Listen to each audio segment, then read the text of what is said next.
പ്രാർത്ഥിച്ചപ്പോൾ ദൈവത്തിൻ്റെ കരുതൽ കണ്ട മനുഷ്യനാണ് ജോർജ് മുള്ളർ. അദ്ദേഹത്തിൻ്റെ സ്റ്റോറിയാണ് ഇന്നിവിടെ പറയാനായിട്ട് പോകുന്നത്. വളരെയധികം പ്രചോദനമായി തീരും ഈ സ്റ്റോറി എന്ന് ഞാൻ കരുതുന്നു. അതുകൊണ്ട് ആദ്യം മുതൽ അവസാനം വരെയും ഈ സ്റ്റോറി നിങ്ങൾ കേൾക്കണം. ജീവിതത്തിൽ അതാണ് ഈ സ്റ്റോറി കേൾക്കുമ്പോൾ നമ്മുടെ ജീവിതത്തിൽ ദൈവത്തിൻ്റെ കരുതലുകൾ ഏതെല്ലാം മേഖലകളിൽ ഉണ്ടായിട്ടുണ്ട് എന്ന് ഒന്ന് ചിന്തിച്ച് നോക്കുവാനും നമുക്ക് ഇടയായിത്തീരും. അതുകൊണ്ട് നമുക്ക് സ്റ്റോറിയിലേക്ക് കിടക്കാം. 1805 ജനിക്കുകയും 1898 മരിക്കുകയും ചെയ്ത ഒരു പ്രാർത്ഥനാ വീരനായിരുന്നു ജോർജ് മുള്ളർ. താൻ മരിച്ചപ്പോൾ ജോർജ് മുള്ളർക്ക് 92 വയസ്സായിരുന്നു. ഇംഗ്ലണ്ടിൽ വെച്ചാണ് അദ്ദേഹം മരണമടഞ്ഞത്. അനേകം പാവപ്പെട്ട കുഞ്ഞുങ്ങളെ തൻ്റെ കൂടെ താമസിപ്പിക്കുകയും അവരെ സംരക്ഷിക്കുകയും ചെയ്യുന്നുണ്ടായിരുന്നു ജോർജ് മുള്ളർ. ഒരു ദിവസം രാവിലെ അനാഥാലയത്തിലെ കുഞ്ഞുങ്ങൾക്ക് കൊടുക്കുവാൻ പ്രഭാത ഭക്ഷണം ഇല്ലായിരുന്നു. അന്ന് ആ കുഞ്ഞുങ്ങൾക്ക് ബ്രേക്ക്ഫാസ്റ്റ് വാങ്ങുവാനുള്ള പണം ജോർജ് മുള്ളറിൻ്റെ കയ്യിലില്ലായിരുന്നു. ആ കുഞ്ഞുങ്ങൾക്കിതൊന്നും അറിയാതെ രാവിലെ തന്നെ എന്നും ചെയ്തു വരുന്നത് പോലെ കുട്ടികളെല്ലാവരും ഭക്ഷണമേശയിൽ പാത്രവുമായി പ്രതീക്ഷയോടുകൂടി വന്നിരുന്നു. ഇത് കണ്ട ജോർജ് മുള്ളറിൻ്റെ ഹൃദയം ഒന്ന് പിടച്ചു. ജോർജ് മുള്ളർ തൻ്റെ റൂമിൽ കയറി വാതിലുകൾ അടച്ചു. തൻ്റെ കരങ്ങൾ രണ്ടും ഉയർത്തി ദൈവത്തോട് കരഞ്ഞു പ്രാർത്ഥിച്ചു. അദ്ദേഹത്തിന് ദൈവത്തിൽ അതിയായ വിശ്വാസമുണ്ടായിരുന്നു. അദ്ദേഹം പ്രാർത്ഥിച്ചപ്പോൾ ലഭിച്ചതായിട്ട് വിശ്വസിച്ചുകൊണ്ട് പ്രാർത്ഥിച്ചു. ഇപ്രകാരമാണ് അദ്ദേഹം പ്രാർത്ഥിച്ചത്: സ്വർഗത്തിലെ ഞങ്ങളുടെ പിതാവേ, ഇന്ന് ഞങ്ങൾക്ക് നൽകുവാൻ പോകുന്ന ഭക്ഷണത്തിനായി നന്ദി. കണ്ണുനീരൊഴുക്കി ദൈവത്തോട് വിശ്വാസത്താൽ താൻ പ്രാർത്ഥന കഴിഞ്ഞപ്പോൾ കതകിൽ ആരോ വന്നു മുട്ടി.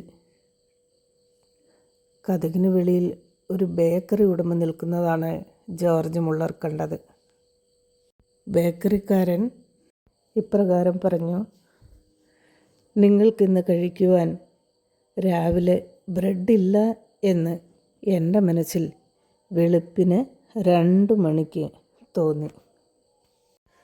ഞാൻ അതികാലത്ത് എഴുന്നേറ്റ് ഉണ്ടാക്കിയ ഫ്രഷ് ബ്രെഡുകളുമായിട്ടാണ് ഞാനിപ്പോൾ ഇവിടെ വന്നിരിക്കുന്നത്. വളരെ അത്ഭുതത്തോടെ, അതോടൊപ്പം നിറഞ്ഞ കണ്ണുകളോടെ, നന്ദിയോടെ ദൈവത്തിനെ സ്തുതിച്ചുകൊണ്ട് ജോർജ് മുള്ളർ ആ ബേക്കറിക്കാരിൽ നിന്ന് ആ ബ്രെഡുകൾ സന്തോഷത്തോടെ ഏറ്റുവാങ്ങി. ജോർജ് മുള്ളർ സന്തോഷത്തോടെ ബ്രേക്ക്ഫാസ്റ്റ് കഴിക്കാൻ പാത്രവുമായി ഇരിക്കുന്ന കുഞ്ഞുങ്ങൾക്ക് അദ്ദേഹം ബ്രെഡ് വിളമ്പി കൊടുത്തു.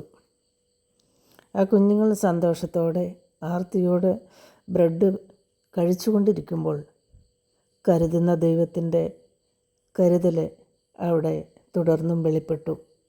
അടുത്ത് ആരോ കതകിന് മുട്ടുന്നു. ജോർജ് മുള്ളർ കതക് തുറന്ന് നോക്കിയപ്പോൾ ഒരു പാൽക്കാരൻ നിൽക്കുന്നു. പാൽക്കാരൻ ഇപ്രകാരം പറഞ്ഞു: നിങ്ങളുടെ അനാഥാലയത്തിൻ്റെ മുന്നിൽ വെച്ച് എൻ്റെ പാലും വണ്ടി കേടായി. വണ്ടി നന്നാക്കുവാൻ കുറച്ച് സമയമെടുക്കും. അതുകൊണ്ട് ഈ വണ്ടിയിലെ പാൽ മുഴുവനും ഞാൻ നിങ്ങൾക്ക് സൗജന്യമായി നൽകുകയാണ്. ജോർജ് മുള്ളറും കുട്ടികളും വളരെ അത്ഭുതത്തോടെ ദൈവത്തിന് നിറകണ്ണുകളോടെ നന്ദി പറഞ്ഞു. നാളെ എന്താകും എന്നോർത്ത് ഭാരപ്പെട്ട് കരഞ്ഞുകൊണ്ടിരിക്കുന്ന പ്രിയ മക്കളെ, നമുക്ക് വേണ്ടി കരുതുന്ന ഒരു ദൈവമുണ്ട്. നമ്മുടെ കഷ്ടങ്ങൾ അറിയുന്ന ഒരു ദൈവമുണ്ട്. നമ്മുടെ ബുദ്ധിമുട്ടുകൾ അറിയുന്ന ഒരു ദൈവമുണ്ട്. നമ്മുടെ പ്രാർത്ഥനയ്ക്ക് ഉത്തരം നൽകുന്ന ഒരു സർവശക്തനായ ദൈവമുണ്ട്. ദൈവത്തിൻ്റെ അടുത്തേക്ക് നമ്മുടെ എല്ലാ ഭാരങ്ങളും നമുക്ക് ഇറക്കി വയ്ക്കാം. ആ ദൈവത്തിൽ വിശ്വാസം അർപ്പിച്ചുകൊണ്ട് നമ്മുടെ ജീവിതയാത്ര മുമ്പോട്ട് നയിക്കുവാൻ ആവശ്യമാകുന്ന ദൈവകൃപ ദൈവം നൽകുമാറാകട്ടെ, ശക്തീകരിക്കുമാറാകട്ടെ. ഓർഫനേജിലെ കുഞ്ഞുങ്ങൾക്ക് വേണ്ടി പ്രവർത്തിച്ച ദൈവം നിങ്ങൾക്ക് വേണ്ടിയും പ്രവർത്തിക്കുവാൻ ശക്തനാണ്. അതുകൊണ്ട് ഈ സ്റ്റോറി നിങ്ങളുടെ ജീവിതത്തിൽ കരുത്തേകട്ടെ എന്ന് ഞാൻ ആഗ്രഹിക്കുന്നു. തീർച്ചയായും ഈ സ്റ്റോറി കേട്ടിട്ടുള്ള മനസ്സ് തളർന്നിരിക്കുന്ന വ്യക്തികൾക്ക് ഒരു ബലവും ശക്തിയും ഉന്മേഷവുമായി തീരും എന്ന് ഞാൻ വിശ്വസിക്കുന്നു.